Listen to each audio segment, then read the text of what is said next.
Nous sommes de retour sur ce plateau. Merci à ceux qui viennent de nous rejoindre pour la deuxième partie de Politicia, votre rendez-vous politique hebdomadaire. M'ont également rejoint sur le plateau Monsieur Hassen Touo, vous êtes juriste, membre de l'opposition. Adama Diomandé, vous êtes président de l'Alliance pour la défense de la démocratie et des libertés. C'est bien cela. Et Brice Nzamba, vous êtes vous juriste, avocat au barreau de Paris. Merci à vous trois de nous avoir rejoints pour la deuxième partie de notre émission. Merci Richard. Une vice-présidence et un Sénat, ce sont là quelques-unes des innovations ou du moins des nouveautés que contient l'avant-projet constitutionnel présenté ce mercredi 5 octobre par le président Alassane Ouattara à l'Assemblée nationale de Côte d'Ivoire. Mais quels sont les enjeux liés à ces institutions qui ont été créées? Avant d'en parler avec mes invités, je vous propose, mesdames et messieurs, de suivre ce reportage d'Olivier Conan. Il est notre correspondant en Côte d'Ivoire. La Côte d'Ivoire au seuil d'une nouvelle république. Le projet de nouvelle constitution voulu par le président de la République, Alassane Ouattara, pour entrer dans la troisième république est désormais officiel. Le chef de l'État l'a présenté lui-même aux députés le 5 octobre 2016. Les parlementaires ont une semaine pour proposer des amendements avant le vote du projet. L'issue du vote ne fait aucun doute parce que le Parlement ne comprend aucun député de l'opposition et la plupart des députés ont marqué leur adhésion au projet de nouvelle constitution. La vice-présidence, c'est une avancée. Il y a le Sénat, c'est une avancée. Les libertés publiques sont garanties. Et je crois que chaque Ivoirien, désormais, se sentira bien dans ce pays-là. C'est important. Et cela va nous mettre à l'abri des crises interminables qui nous ont sérieusement mis à mal dans ce pays-là. L'une des dispositions fortes du projet de nouvelle constitution, c'est la création du poste de vice-président de la République. Cette disposition permettra d'éviter les conflits de succession selon les partisans du projet. En Afrique, un peu partout, lorsque un président meurt ou qu'il y a vacance de pouvoir, voyez les tractations, voyez les émotions, voyez les querelles de personnes qui naissent de ce vide-là. À partir de l'institutionnalisation de la vice-présidente, on règle désormais ces conflits. Le projet de nouvelle constitution ne fait pas l'unanimité. La quasi-totalité de l'opposition ivoirienne est opposée au changement de la constitution. 23 partis d'opposition ont même créé le code, le collectif de l'opposition démocratique, pour combattre le projet. Les opposants contestent le projet du président Alassane Ouattara sur la forme et dans le fond. Par exemple, ils contestent le fait que le président de la République nomme un tiers des membres du Sénat. Qu'est-ce qui lui permet de désigner le tiers des sénateurs?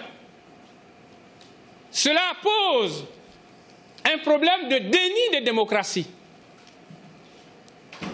Parce que le président de la République n'a pas compétence pour nommer des parlementaires. Sans parler de la question de la séparation des pouvoirs. Les opposants réclament également un libre accès aux médias d'État pour faire campagne pour le non au référendum qui doit être organisé pour voter la nouvelle constitution. Nous avons mené beaucoup d'activités.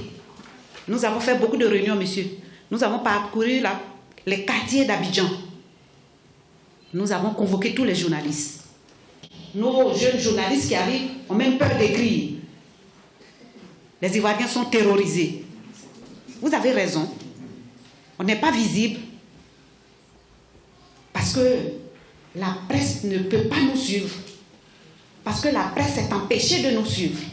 Comme on le voit, le projet de nouvelle constitution suscite un débat. Partisans et adversaires du projet défendent vigoureusement leur position. Pour les observateurs, cela est la preuve de la vitalité de la démocratie ivoirienne. Pour ou contre, les avis s'expriment en toute liberté. Le dernier mot revient au peuple. Les Ivoiriens se rendront aux urnes le 30 octobre 2016 pour adopter ou rejeter la nouvelle constitution. Monsieur Touo, comment accueillez-vous l'annonce d'une création prochaine d'un Sénat et d'une vice-présidence en Côte d'Ivoire? Merci. Je pense que cette initiative de M. Ouattara, elle est suspecte. Ne serait-ce que par sa démarche. Je vais faire une précision pour répondre à votre question. Vous savez, j'ai entendu ici sur ce plateau que M. Ouattara a rencontré les forces vives de la nation. Ce n'est pas vrai. Le professeur Ouraga l'a dit aussi. Et ce n'est pas vrai. Parce que ne confondons pas des audiences privées successives que le chef de l'État a avec des groupes qui passent en revue avec une consultation, avec des consultations dans un environnement contradictoire. Okay. C'est cela le propre de la commission dont on parle, qui doit se tenir dans un environnement contradictoire avec toutes les forces de vue de la nation qui discutent du fond du projet. Revenons au fond. Oui, la création du Sénat. Oui. Vous voyez, M. Ouattara... Et d'une vice-présidence. Et du vice-président. M. Ouattara propose aux Ivoiriens de créer un Sénat en Côte d'Ivoire. Vous savez, quand on propose une constitution à un peuple, c'est pour résoudre un problème ponctuel. En 2000, quand M. Gueye Roubert, militaire de son État, c'est-à-dire militaire avec qui, normalement, une dictature s'accommode le mieux possible, lorsque ce militaire avait voulu proposer à la Côte d'Ivoire une constitution nouvelle, c'était pour régler le problème du parti unique. Ça a été fait. Et on a retrouvé dans cette constitution des articles qui venaient installer un environnement démocratique véritable après le parti unique. Aujourd'hui, M. Ouattara parle du Sénat. Dans un environnement mondial qui est consacré par un recul, voyez, des dépenses publiques. Ce Sénat-là pose deux problèmes. Le premier problème, c'est que ce Sénat-là, M. Ouattara avait nommé un tiers des membres de ce Sénat-là. Alors que le régime présidentiel, le propre de ce régime, c'est la séparation des pouvoirs. Pourquoi l'exécutif qui l'incarne doit nommer une partie des membres d'une institution qui est censée le contrôler? Deuxième problème, le Sénat. Quand dans un Sénat, il y a une partie des parlementaires qui sont nommés et l'autre partie est élue, ça pose un problème de légitimité. Un problème de légitimité. Franchement, Monsieur Diomandé, c'est une perte de temps. Dans la sous-région, la plupart des constitutions font du président de l'Assemblée nationale l'héritier constitutionnel en cas de vacance de pouvoir. Oui. Pourquoi créer un vice-président, une vice-présidence, alors que la présidence, normalement, devrait revenir au président de l'Assemblée nationale? Parce que en Côte d'Ivoire, nous sommes dans un régime présidentiel. Ce n'est pas un régime parlementaire. Oui, il y a des régimes présidentiels où on n'a pas de le propre d'un régime présidentiel, ce n'est pas le dauphinat n'est pas systématiquement prévu pour le président de l'Assemblée nationale, puisqu'il y a séparation de pouvoir. Donc, rectifier cela, c'est une bonne chose. Vous pensez que les pays qui entourent la Côte d'Ivoire ne sont pas assez démocratiques? C'est une question. Je ne veux pas de rectification. Non, mais moi, je parle pour mon pays. Oui, bien les sûr. pays qui ne veulent pas de vice-président, bon, ça c'est leur... et qui ont un régime présidentiel, ça c'est leur problème. Mais au Ghana, il y a un vice-président. Oui, bien sûr. Au Nigeria, il y a un vice-président. En Afrique du Sud aussi. Le système anglophone, effectivement. Bon, maintenant... Je vais répondre au jeune frère Thio et je vais dire qu'il se trompe. Un président qui désigne le tiers des sénateurs. Un président qui désigne... Il dit que ça pose un problème de légitimité. Oui, mais pour lui. Mais lui, pas pour la Côte d'Ivoire, puisque le président s'est expliqué là-dessus. Maintenant, la parole revient aux Ivoiriens. Encore une fois. Et encore une fois. Mais je vais plus loin. L'opposition de la Côte d'Ivoire n'ont pas de méthode, ils n'ont pas de stratégie d'alternance, ils ne viennent pas sur le fond, ils pensent seulement à eux-mêmes. Quelle alternative dans le fond, dans cette constitution, ils proposent? Dans cette constitution, l'opposition se focalise sur deux articles seulement. L'article transitoire et puis l'article... L'article quoi, vous avez dit? L'article 177, qui est la vice-présidence. Je veux dire par là, dans 184 articles, on trouve deux articles seulement pour dire qu'on va voter non et on se focalise sur une personne. À la personne du président, à la personne du président de la République. Je trouve qu'ils n'ont pas d'idée et ils n'ont pas d'autres. Je rappelle que c'est l'article 53 donc du projet proposé qui dispose que l'exécutif sera désormais composé du président de la République, du vice-président et du gouvernement. Monsieur Nzamba, un président qui désigne des membres du Sénat. Ce n'est pas... Quel problème ça pose? Le tiers, voilà. Vous n'étiez pas très loin, mais en fait, ce que je veux dire, c'est que c'est d'abord une question de principe. Il faut d'abord revenir sur les principes, parce que quand on met en place une constitution, le premier souci, c'est d'essayer de concilier les contradictions qui existent au sein de la société. C'est le but d'une constitution. Et d'ailleurs, dans tous les pays où se posent des questions, et qu'on estime que ces questions ne sont plus actuelles à l'état actuel du droit, de l'acte charte fondamentale, on veut faire évoluer la Constitution et donc on la change. En ce qui concerne la Côte d'Ivoire, à mon avis, parler du Sénat qui doit déjà être institué, parce que moi je pense même que le Sénat, dans l'histoire française, l'institution du Sénat correspond à une histoire bien précise. C'est-à-dire qu'il fallait faire plaisir à une certaine catégorie de population française à cette époque où il y a eu la Première République. Il a été pensé qu'il fallait leur prévoir une chambre pour qu'eux, ils puissent être représentés comme ils faisaient partie d'une couche importante de la société française. Donc le Sénat, c'est déjà une création aujourd'hui en France, ça pose débat, c'est assez obsolète. Et chez les Anglais, par exemple, ils n'ont pas le Sénat comme chez les Français. Ils ont une chambre de l'ordre qui représente aussi une couche d'une population bien précise. Alors moi, je pense qu'instituer le Sénat, ça peut être intéressant comme ça peut ne pas être intéressant. Ça dépend des principes pour lesquels on l'institue. Moi, je n'ai pas vu ça. Je n'ai vu aucune démonstration des motifs pour lesquels on veut instituer un Sénat en Côte d'Ivoire. Ça, c'est le premier point. Le deuxième point, la circonstance qui consiste à conférer au chef d'État la prérogative de désigner un tiers des sénateurs, sachant que les sénateurs font partie du Parlement qui est un pouvoir législatif et qui est un pouvoir parmi les autres pouvoirs, notamment le judiciaire et l'exécutif, confère au chef d'État la possibilité d'être en intrusion indirectement. Ma foi, je pense que quand on dit par ailleurs que ça pose un problème de légitimité, et je pense que c'est vrai, d'autant plus que vous venez de nous dire que en Côte d'Ivoire, c'est un régime présidentiel. Donc le régime présidentiel, même si moi je penserais que c'est plus un régime présidentialiste, puisqu'il n'y a qu'un seul régime présidentiel, c'est les États-Unis. Donc le régime de la Côte d'Ivoire, la plupart des constitutionnalistes vous le direz. Alors, et juste pour terminer, en séparation de pouvoir, dans un régime présidentiel, on parle de séparation stricte de pouvoir. Tout à fait. Donc, Monsieur Diomandé, dites-nous, quelle amélioration concrète apporte la création donc, du Sénat? D'abord, oui. La Côte d'Ivoire... Oui. Puisque le président dit qu'il veut désormais une Côte d'Ivoire moderne. Oui. C'est pour ça qu'il propose cette nouvelle constitution, cet avant-projet de constitution. La collectivité locale en Côte d'Ivoire. Oui. La Côte d'Ivoire est divisée par plusieurs régions. Bien sûr. Et ses représentants vont siéger au Sénat. Et les trois quarts vont être élus par les grands électeurs. Donc, on ne peut pas dire qu'il y a un recul démocratique.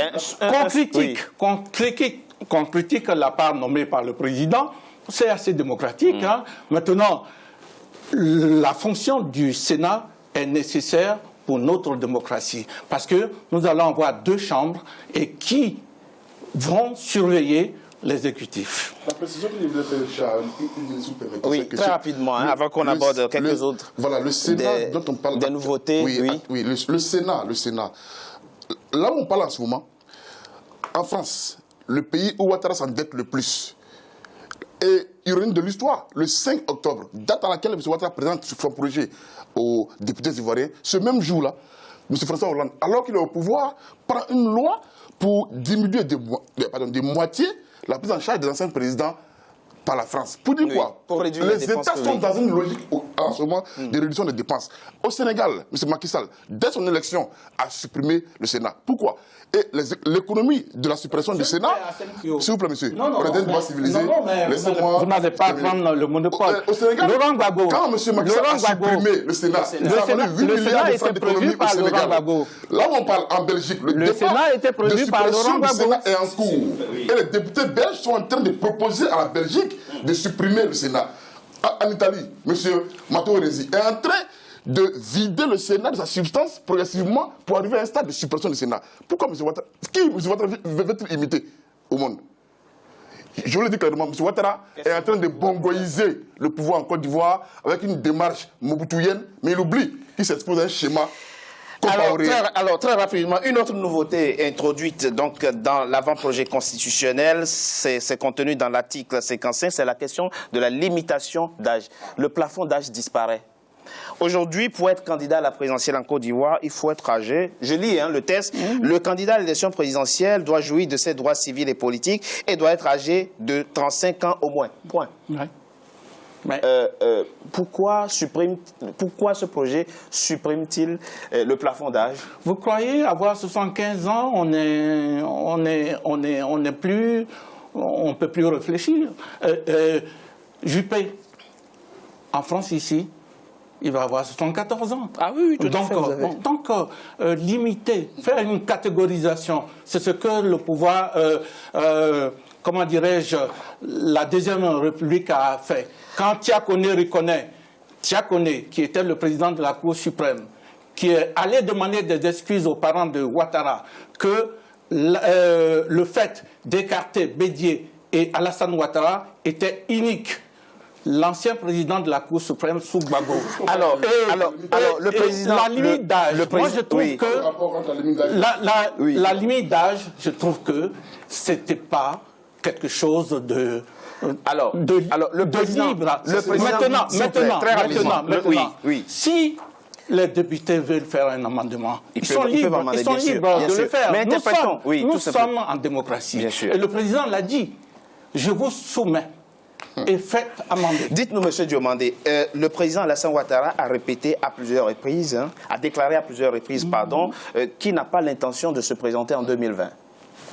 Pour qui fait-il cette nouvelle disposition? Vous savez, l'opposition, ils sont... Quant au script... oui, mais il a dit, je vous renvoie dans une déclaration au journal Le Monde, où il a dit que je ne vais pas me présenter pour un deuxième mandat. Et que si j'avais pu faire tout ce que je voulais faire, j'allais faire un seul mandat. Et le président Alassane Ouattara a été élu sur une base de l'ancienne constitution. C'était prévu pour 2 mandats.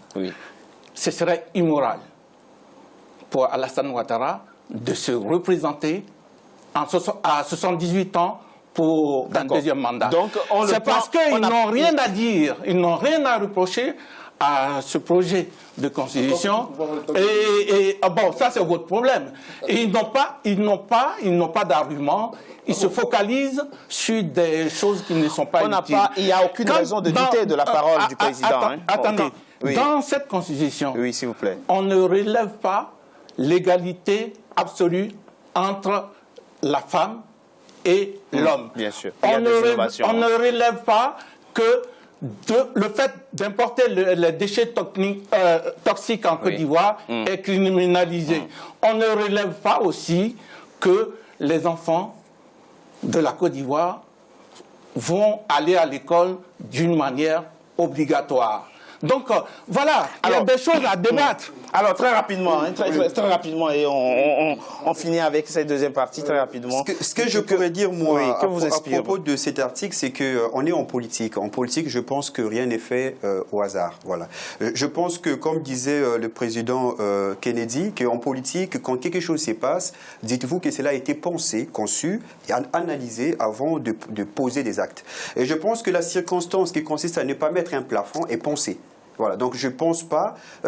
Penser le contraire, c'est se refaire injure au comité d'experts et même faire injure au président Ouattara. Donc je pense que le président Ouattara étant quelqu'un d'intelligent, et les comités d'experts composés d'experts, comme son nom l'indique, la circonstance de ne pas avoir mis ces plafonds, ils savent pourquoi ils n'ont pas mis. Parce que ça laisse une porte ouverte et ça permet à ceux qui pourraient avoir un âge quelconque au-dessus de 35 ans de pouvoir prétendre à la magistrature suprême. Alors la question qui se pose, c'est celle de savoir si le président Ouattara pourrait en 2020 s'y représenter. Alors moi je ne voudrais pas faire de la politique fiction, mais si on fait des analyses... Il a déclaré à plusieurs reprises qu'il ne se représenterait pas. Il n'y a pas de raison de douter de sa parole. Oui, en principe. Mais moi je connais en Afrique beaucoup de chefs d'État qui ont fait des déclarations et qui par des procédés, je ne mets pas en doute sa parole. Mais je suis quelqu'un qui vit dans mon temps, et vivant dans mon temps, je m'inspire de ce qui se passe dans mon temps, et ce qui se passe dans mon temps m'enseigne que la plupart des chefs d'État... 2 secondes et Vous savez pourquoi il doute de la parole de M. Ouattara? Non, dites-nous très rapidement. Parce que dans l'article 53 que vous venez de citer tout à l'heure... 55. Il propose lui-même, 55, lui-même, que c'est un ticket présidentiel qui sera candidat, c'est-à-dire un président et un vice-président. Et plus loin, pour prêter serment, c'est un seul des deux qui prête serment. Pourquoi? Vous avez du mal, hein. Vous vous faites perdre tout seul. Pourquoi?